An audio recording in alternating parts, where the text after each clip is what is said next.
Oi, gente, eu de novo. Agora, pra gente descontrair um pouco, né? Eu decidi fazer esse vídeo que eu acho que é pra ser bem descontraído, né? E eu até chamei esse vídeo de Quando Parar. Pedi algumas sugestões, né, nas redes sociais. E os campeões de audiência foram a mamadeira e o bico, né? Então, o vídeo Quando Parar é saber a hora certa de parar o bico, de parar a mamadeira, de parar a fralda, né?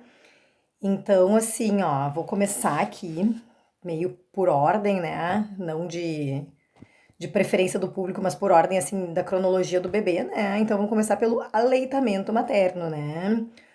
Quando parar o aleitamento materno, quando parar o peito, né? Então, muita gente tem aquela fantasia que, como a gente diz assim, ah, aleitamento materno exclusivo até 6 meses. Muitas mães acham que com 6 meses já é pra parar. E na verdade não, se tu estiver amamentando bem, se o teu nenê estiver se desenvolvendo bem, se não houver nenhum problema na amamentação, ele é exclusivo até 6 meses, mas ele pode ir muito além disso, tá? Então, em geral, o aleitamento materno eu costumo recomendar até os 2 anos de idade, né? Que é uma recomendação mais geral, né, de Organização Mundial da Saúde. Existem já algumas correntes que até defendem o aleitamento materno além dos 2 anos de idade, né? Mas eu acho que 2 anos é uma idade ideal para parar o aleitamento materno, né? Pelo menos ir até 1 ano e meio, assim, se tudo estiver saudável, tranquilo, né? E porque eu acho que depois dos 2 anos, assim, tem que começar a haver uma separaçãozinha mãe-bebê, né? Então a criança tem que começar a ficar um pouquinho mais independente, saber que ela é uma pessoa, a mãe é outra, a mãe tem que começar a ter sua independência também. Então acho que a gente pode botar como idade máxima, assim, mais ou menos 2 anos, mas como nada é radical, e eu não sou radical também, se for um pouquinho antes, se for um pouquinho depois, assim, né? Eu digo desde que esteja sendo saudável, de que o aleitamento materno não atrapalhe as refeições da criança, de que a criança durma bem, de que a criança saiba ficar longe da mãe, ficar com outras pessoas. Também não vejo problema de um pouquinho mais ou um pouquinho menos, tá? Mas uma média mais ou menos, 1 ano e 8, 2 aninhos de idade, eu acho que está de bom tamanho. Não fique atucanada se o teu bebê tem mais de 1 ano, já tá caminhando e ainda mama no peito. Não tem problema nenhum, tá? O aleitamento materno é o melhor leite pro bebê, com certeza, até os 2 aninhos de idade, tá bom? Outra pergunta bem frequente, já pegando esse gancho leite, é em relação às fórmulas, né? Em bebês que não mamam no peito, ou bebê que começa a fazer a transição peito-mamadeira, começa a tomar as fórmulas, que são os leites em pó de lata, né? Então, até quando usar um leite em pó em lata e quando eu vou para o leite de caixinha?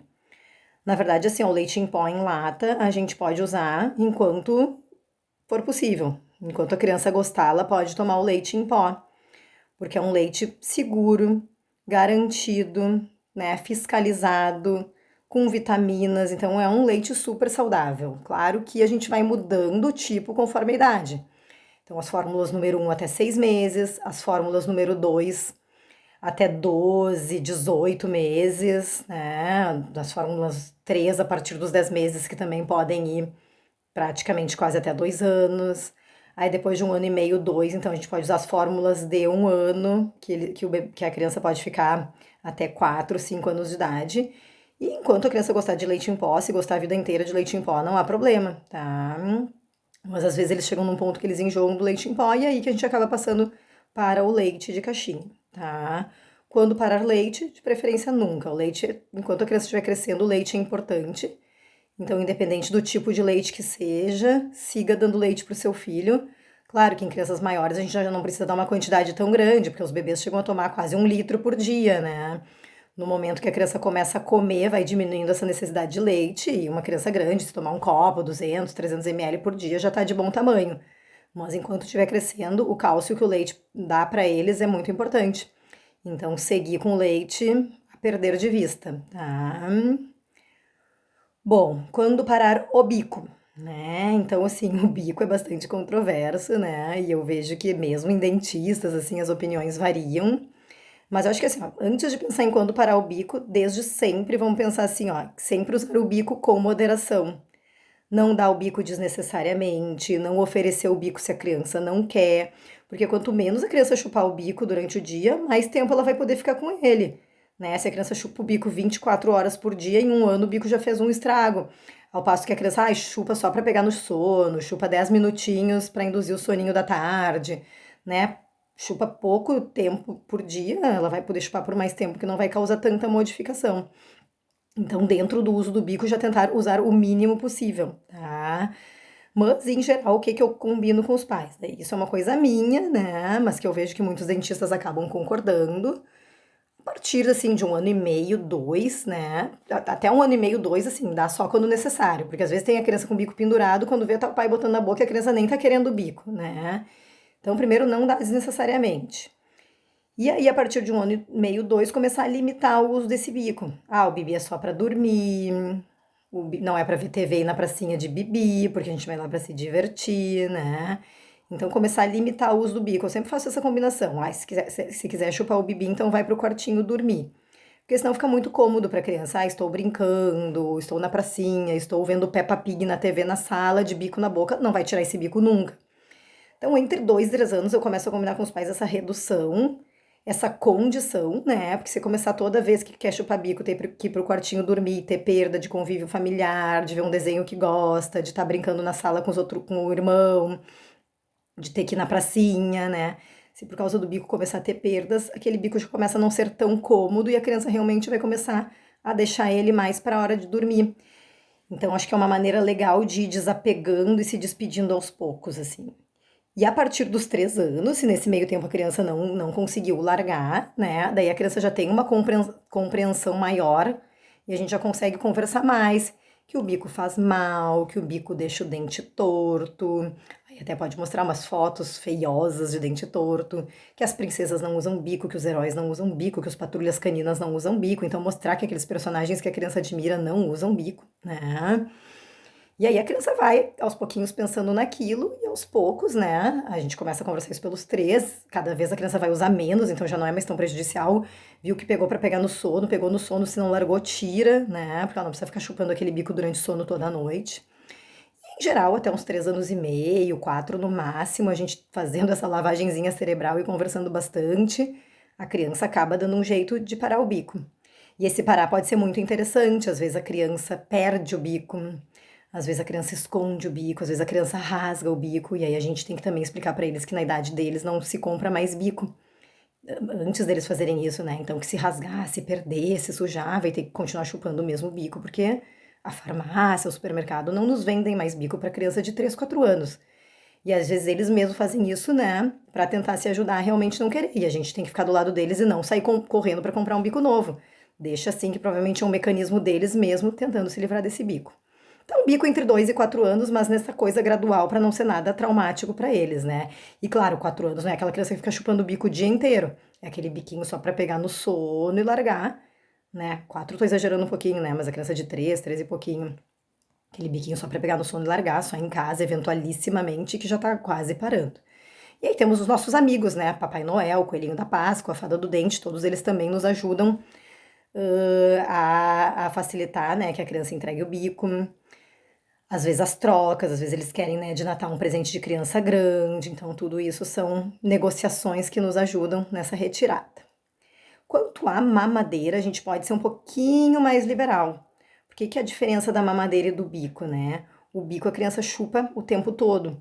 A mamadeira é ali 5, 10 minutinhos enquanto mama, 2, 3 vezes ao dia e deu. Então não é uma coisa que vai estragar tanto a arcada dentária, né? E o grande problema de tirar a mamadeira muito precocemente é que essas crianças não entendem, elas param de tomar leite. E como eu já falei antes, o leite é super importante para o crescimento deles. Então, se a gente vê que não vai rolar tirar a mamadeira e ele continuar tomando leite, seguramos por mais um tempo. O limite, em geral, que eu dou para eles é uns 6 anos, entrada em primeira série, que criança de primeira série, que já vai aprender a ler, escrever, não tem que mais tomar mamadeira. Então, em geral, se até os 6 aninhos, a gente, 5 anos e meio, 6, a gente não conseguiu tirar a mamadeira, a gente vai começar uma conversa e umas negociações. Ah, se toma 2 mamadeiras por dia, vamos começar a tentar tomar uma na caneca ou no copinho com canudo. Às vezes o copo com canudo é uma coisa que ajuda bastante, porque o copo fica fechado e eles não gostam do cheiro de leite. Então, às vezes, a transição da mamadeira pro copo com canudo é uma boa, tá?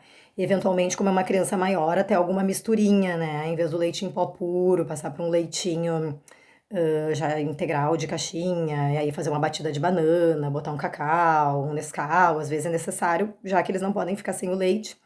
E também, se não tomarem o leite, às vezes vão comer outra porcaria, uma bolacha, uma coisa assim, então é melhor botar um Nescauzinho no leite e seguir dando leite, que é uma coisa saudável e importante para eles, tá? Então, uma madeira, mais ou menos 5 anos e meio, 6 e meio, entrada na primeira série, a gente vai começar a tentar essa negociação. Mas eles não podem parar de tomar leite, isso é muito importante, é um desafio. Então, ali pelos 4 e meio, 5, a gente já pode começar a tentar desafiar, de oferecer, né, na caneca, no copinho. E outra coisa que eu digo assim, ó, nunca bote Nescau na mamadeira, tá? Claro que o ideal é que a gente nem use Nescau, mas em algum momento eles vão acabar usando. Então deixa o Nescau ser tipo assim, uma carta na manga pra, né, se quer tomar Nescau vai ser no copo ou na caneca, é tipo uma carta na manga que a gente tem pra tentar desmamar a criança, tá? Bom, em relação às fraldas noturna e diurna, então, eu já fiz o vídeo do desfraude, mas só repetindo, então, assim, ó, a fraldinha diurna, em geral, entre 2 e 3 anos e meio, tá? A princípio, seria o momento de retirada. Lembrando que quanto mais perto dos 3 anos, mais fácil a retirada é, tá? Isso não é uma regra. Pode ser que tenha criança de 4 que vai conseguir tirar a fralda só nessa idade, né? Mas uma média mais ou menos de 2,5 a 3 anos e meio para fralda diurna. E uma coisa que muita gente não tem ideia é que a fralda noturna pode ser bem mais tardia. Então, até 5 anos e um pouquinho para a fralda noturna, tá? Às vezes as crianças têm mais dificuldade. Então, sem atucanação, não necessariamente as duas precisam ser tiradas e não precisa ter precocidade nenhuma com as fraldas, tá? Nada antes dos 2 anos, bem tranquilo a questão das fraldas. Bom, a outra questão seria em relação ao berço, né? Quando tirar a criança do berço. Então, isso assim também varia muito de criança para criança, de família para família, de tamanho do berço, tá? Então, se o bercinho for muito pequeno, claro, ele é criança com 1 ano, já vai ter que estar passando por uma caminha. Às vezes tem berços que são enormes, tem crianças que podem, até os 2, 3 anos, se cabe, se é confortável, se é tranquilo, se não tem risco de pular e se machucar, podem continuar usando o berço, tá? Então, avaliar muito assim, né? Risco de queda, daqui a pouco, assim, a criança com 1 ano tá querendo pular o berço, bom, aí é melhor se não conseguir baixar, passar por uma mini cama. Ou de repente uma criança que fica muito infantilizada, daqui a pouco vale passar por uma caminha. Às vezes a criança não dorme bem, troca do berço para cama, melhora sono.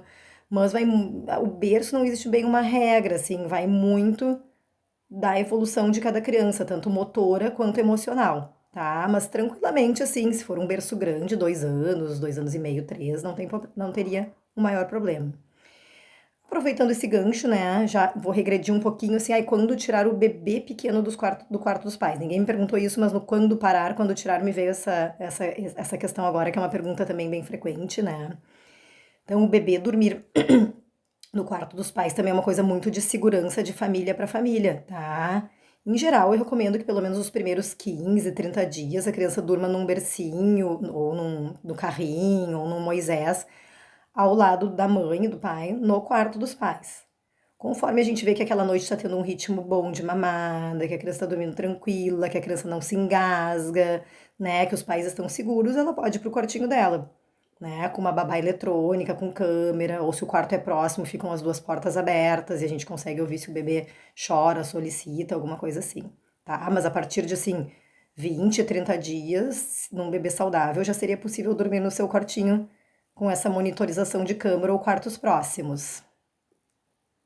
E por fim, então, uma outra pergunta que veio é quando tirar do quarto ou cama dos pais, tá? Na verdade, assim, a criança nunca deve dormir na cama dos pais, né? A criança tem que ter o seu local de dormir. E essa coisa da cama dos pais pode acontecer em várias fases, né? Pode ser um bebezinho que dorme trimal e acaba indo para a cama dos pais, pode ser uma criança de 1, 2 aninhos que começa a acordar demais de noite, quer mamar e os pais cansados acabam levando para sua cama. Pode ser uma criança maior, de 4, 5, 6 anos, eles adoram dormir na cama dos pais. Mas, em geral, dormir na cama dos pais é hábito, porque a criança, se habitua a dormir sozinha na sua caminha, não precisa dormir na cama dos pais, tá? Então, isso varia muito de idade para idade. Numa idade menor, em que a criança ainda não conversa, não compreende, infelizmente, se tá rolando esse hábito, se a gente acabou deixando, eles acabaram se acostumando com isso, às vezes tem que deixar no seu quartinho, no seu bercinho, e deixar chorar para que o bebê entenda que o lugar dele dormir é ali, né? Numa criança maior, a gente já pode conversar e dizer que cada um tem seu quarto, sua cama, que o papai e a mamãe não. Então, na criança maior, explicar todas essas coisinhas, né? Fazer combinações, trocas, né? E evitar, assim, muito estímulo durante a noite, TV, gritaria, correria, desenho que estimule, tablet, porque às vezes pode deixar o sono mais leve, eles acordarem, e naquele acordar realmente eles vão ter medo e vão querer ir pra cama dos pais, né? Outra combinação, assim, se eles gostam muito, e é gostoso também, combinar que só ir pra cama dos pais quando já tiver dia. Então, sei lá, 6 da manhã, vê que tem sol, pode ir, mas de noite tem que dormir na sua caminha, que daí aos poucos, cada vez eles vão dormindo mais na sua caminha. Às vezes, quando a criança tem irmão, quando a criança tem irmão ou irmã, também pode fazer um período assim, se eles têm medo de dormir sozinhos, né, que durmam no quartinho do irmão. Isso também é uma opção, né? Mas para eles irem aprendendo a ter sua independência, para os pais terem sua independência também. Às vezes tem casos que são muito difíceis, assim, às vezes esse dormir na cama dos pais pode ser até um. A criança se sente poderosa, se sente mandando no casal e tal, né? Às vezes dorme no meio dos pais a noite inteira, então às vezes tem casos que são mais difíceis, que não basta uma conversa, que não basta deixar chorar. Enquanto a criança está no berço, a gente consegue ter uma limitação, assim, de deixar chorar ali, que ela não sai, não caminha. Uma criança grande já é bem mais difícil, não tem como fazer isso, né? Então, né, às vezes no início eles vão, 4 da manhã aparece ele no quarto, então vai pro quartinho, deita um pouquinho, espera dormir, tem que ter um pouquinho de paciência no início, mas se adaptando a ficar cada vez mais no quartinho deles, né? E se é aquela criança que dorme a noite inteira no meio dos pais, né? Eu digo, bom, vamos fazendo as coisas aos pouquinhos. Então, primeiro vamos tirar do meio de vocês, vamos botar um colchão do lado, mas saber que a cama é do pai e da mãe, e que vai dormir no colchãozinho do lado até se sentir segura. Daqui a pouco a gente pode usar, assim, o legal, ai, tu tá grande, vamos então tentar dormir no teu quarto, passa pro quartinho.